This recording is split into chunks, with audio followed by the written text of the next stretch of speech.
Although the right to work, I think, has to do with union dues, but I completely understand you. Okay. All righty. Well, let me see. I had one. Okay, just the last question, which tended to get a lot of conversation the last forum or the last group was about amenities. Where does that fall? And if you can be specific, where should we be spending our money? Are amenities important? You know, people talk about the wants and the needs. Are amenities a want or are they a need? And can you be specific about which ones you would support in the community? I know it's a lot of it is personal interpretation, but we just want to hear that tonight. And we will start with Dr. Aldrich once again. You know, what's important, and I guess what's the role of government to help make that work? Well, I had the privilege to serve on the Quality of Life Commission when I lived in Fort Collins, Colorado. And I can tell you that the quality of life is enhanced by amenities, but I'm not sure that it's city government's role to provide those. I think that we can work with non-government agencies. I think we can work with private businesses to help provide some of those amenities. I'm not sure that we should be the ones that are paying for it on the backs of taxpayers. I know I've actually been surprised that the rec center hasn't been a question that came up tonight. We have several entities here in town that offer those same types of services. We offer it through the aquatic center, through the city already operates. We have the Icon Center, which I would definitely not use as an example of fiscal responsibility for the city. But I think that there are ways that we can provide some of those amenities without the city government having to bankroll them. And I think part of that is partnerships, and I think grants, and I think having people in the community have a voice in what they would be willing to pay for.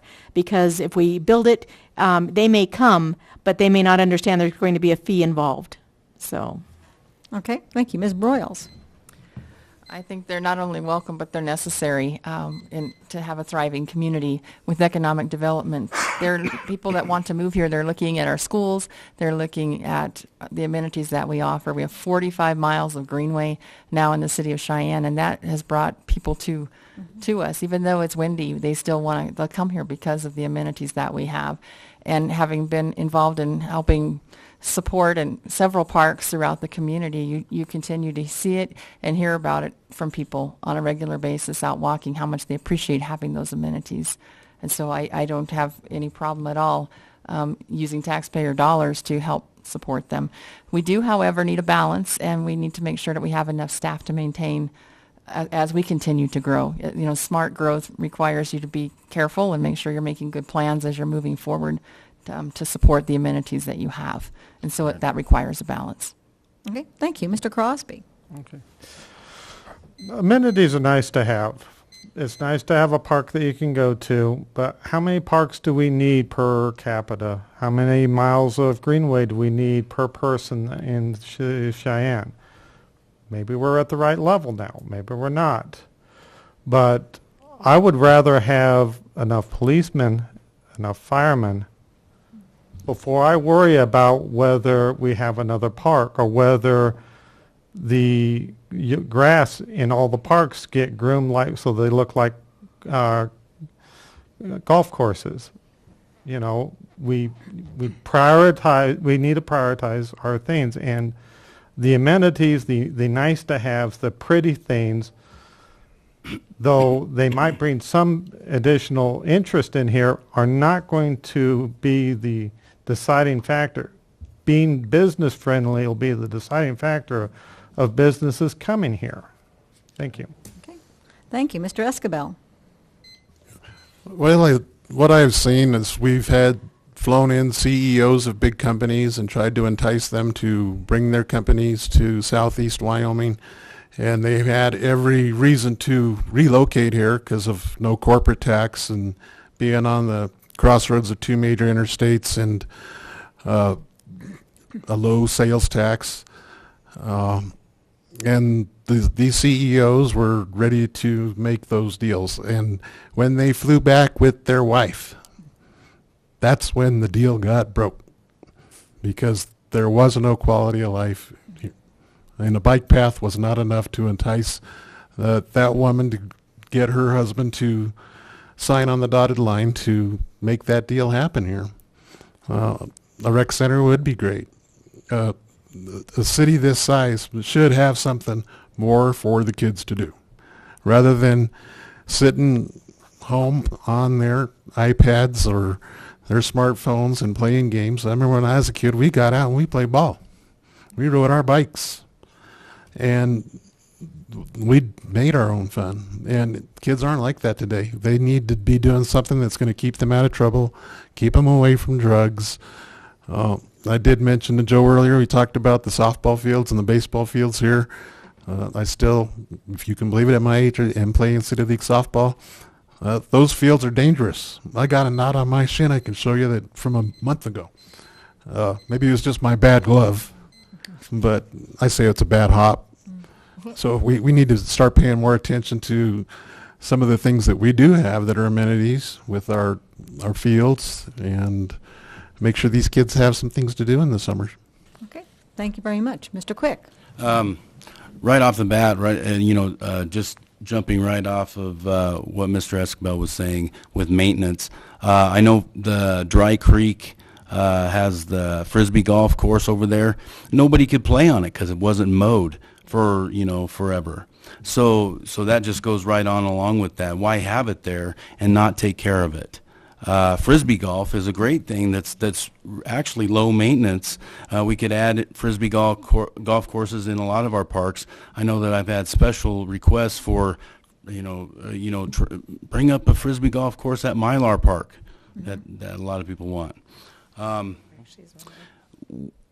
As far as the number of police that we have, I think that you measure that by response time. And when police think that there's a real emergency, believe me, I know, they get there fast. Okay, they were when I was shot at Medicap Pharmacy, and I pushed the silent alarm. From the time I pushed the alarm, they were there in under 2 minutes. All right, and I believe that the Taco John's Center is a perfect example of trying to let the private business do it and failing. The city ended up with it. They now have it, and we could use that as a jumping off point to build something. We can add to that area for, rec center. Okay, thank you. Mr. Shogun. Can you repeat the question again? Sure, it was about where amenities fall in the range of what the city should be paying attention to, how important are they, and if you could be specific about what kinds. Well, the people kind of dictate what the amenities that they want and how they vote on them. A lot of the amenities are six-penny issues. So we vote on it, and we, as stewards of the money, we need to make sure we take care of it properly. We need to make sure that we don't waste the money. We need to make sure we get the most bang out of the buck. Quality of life is keen to Cheyenne. I mean, it has to happen. One thing that Cheyenne kind of lacks at certain times of the year, especially the windy season when my hair is kind of flown off and I look bald, is indoor places to hang out. We need to have quality of life here, whatever it takes. A lot of that needs to be private. The city can kind of orchestrate. The people that I'm here with tonight kind of pointed out that the city can do things without spending money. The city needs to work on that. And we need to increase the quality of life for everybody in Cheyenne. I mean, that's bottom line, but we need to do it in an economical, responsible way. Okay, thank you. Yes. We should just note that Mylar Park actually does have Frisbee golf already. So. Okay. And Sorry, it was junior Frisbee golf that that was brought up for me. Sorry. And so, we began that with Ms. Aldridge. So, but does anyone have another 15-second addition, or we go? Otherwise, we're going to move into that. Oh, okay. Okay, I'm sorry. The issue with the rec center, and the reason, there's a lot of people in the city. Everybody that I talk to actually in the city wants to have a rec center. We need to have it on a ballot that's just the city people, okay? It's always out there for the whole county, and people in Pine Bluffs and people in Albin don't care if we have a rec center. They're not going to vote their money for that. Okay. And that brings up the six-penny ballot, which is a whole other evening, but I'm just going to say ditto. Oh, okay. There's that, yes. Do you want to add? Just want to add that the park out in East Cheyenne also needs to get completed because the voters voted for that, and that's one of my top priorities is to see that happen. Okay. Well, I think we're ready to move into the closing, summing up. If you want to touch on something that hasn't been mentioned before, use it any way you want, a minute and a half to close. And so we'll begin the closing round with Ms. Broyles. Okay. Thank you again to the League of Women Voters for your hard work and your dedication to this process. Thank you, candidates, for your willingness to step up and to provide leadership. Thank you to Ward 3 voters for your support. The ideas and concerns that you have shared with me while my husband and I have walked to at least 600 houses so far have been wonderful to hear your voices and the thoughts that you have on the direction that the city should go. Don't worry too much about the friction on the city council. A lot of people worry too much about people fighting and infighting with the mayor because the governing body is like an oyster. Some friction is necessary in order to produce the most exquisite results. We will not always agree on everything, and we shouldn't, because that's what makes the best government. And for those who think that people aren't strong enough to stand in that battle, I'm reminded that a woman is like a tea bag. You never know how strong she is until you place her in hot water. And I've been able to prove that over the years, my transparent record of not only surviving that hot water, but also thriving and getting things accomplished in Ward 3. And it would be my honor to serve the citizens of Ward 3. I would appreciate your vote on August 21st and again on November 6th. Thank you. Okay. Thank you very much. Mr. Crosby. Thank you. I want to thank the League of Women Voters for putting this on. That was obviously a lot of work that you've put in to get this going. The big thing is that we have to focus on our priorities. Priority one is simplifying the rules and the licensing and all the stuff that's needed in order for businesses to come here. Let's make that easily discernible, straightforwardly laid out, simple to understand, simple to know what steps you have to go through in order to go from a concept for a business to having customers in your store. After that, let's make sure that we have sufficient firemen, sufficient police officers, so that everybody in the city of Cheyenne have the response times that protect life, protect property. Then let's make sure that you can get from point A to point B. Let's keep the roads well maintained, using good materials, using good, solid standards for building roads, so that we don't have to keep going back and patching them over and over again. After that, we can start looking at, okay, do we need another park? Are we funding enough so that the parks look nice? Do we need more quality of life things? Thank you. Okay. Thank you very much. Mr. Escobar. Thanks again for having us.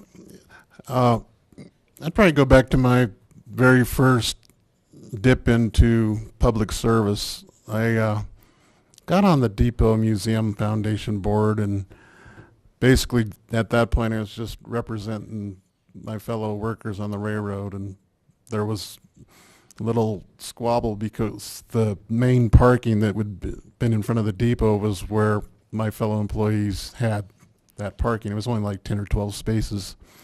And I was kind of a liaison between them and the city council at that time, and I told them that they wanted to do a land swap with us, and we were going to get 60 extra parking spaces.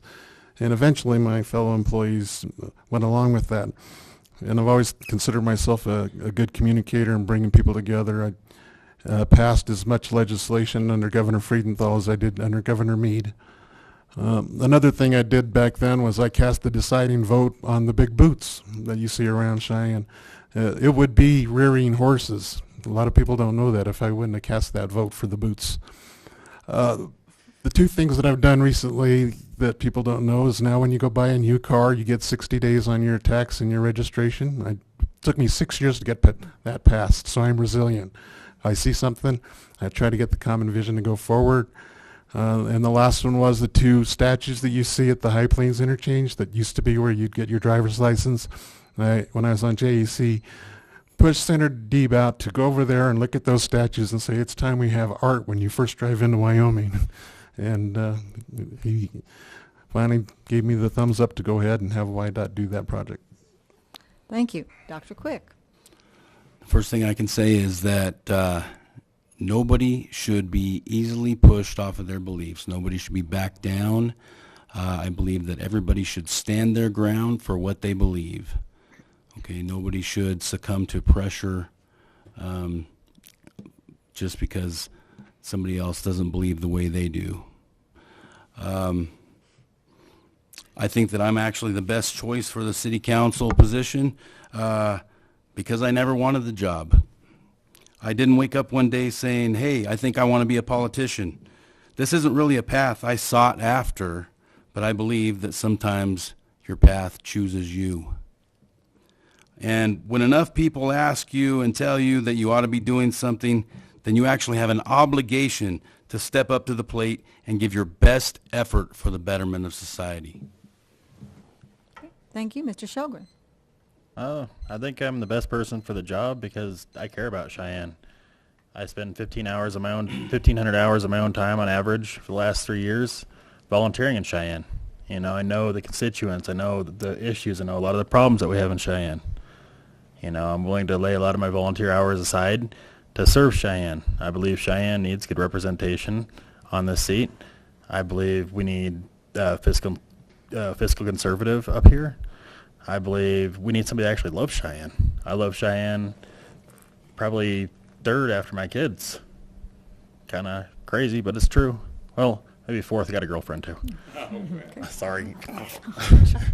But if you guys take one thing out of tonight, remember I'm the best fisherman on this whole thing.